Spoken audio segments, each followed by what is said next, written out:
भाग 11 जडीबुटीको वैज्ञानिक नाम किन महत्त्वपूर्ण हुन्छ? जडीबुटी विज्ञान नेपाल। नमस्कार साथीहरू, जडीबुटी विज्ञान नेपालमा फेरि स्वागत छ। अघिल्लो एपिसोडमा हामीले जडीबुटी किन्नु अघि ध्यान दिनुपर्ने कुराहरू सिक्यौँ। आज हामी अर्को महत्त्वपूर्ण विषय बुझ्नेछौँ। जडीबुटीको वैज्ञानिक नाम किन महत्त्वपूर्ण हुन्छ? धेरै जडीबुटीका स्थानीय नाम ठाउँ अनुसार फरक हुन सक्छन्। एउटै नामले फरक बिरुवालाई पनि जनाउन सक्छ। यही कारणले वैज्ञानिकहरूले संसारभरि एउटै वैज्ञानिक नाम प्रयोग गर्छन्। यसले कुन बिरुवाबारे कुरा भइरहेको हो भन्ने स्पष्ट बनाउँछ। उदाहरणका लागि कुनै जडीबुटीको स्थानीय नाम एउटै भए पनि त्यसका दुई फरक प्रजाति हुन सक्छन्।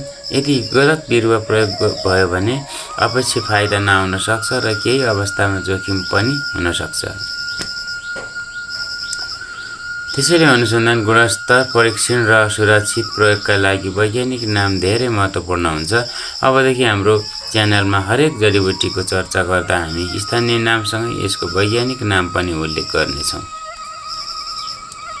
अर्को एपिसोडमा हामी सिक्नेछौँ जडीबुटीको कुन भाग प्रयोग गरिन्छ र किन। धन्यवाद। फेरि भेटौँला अर्को पाठमा।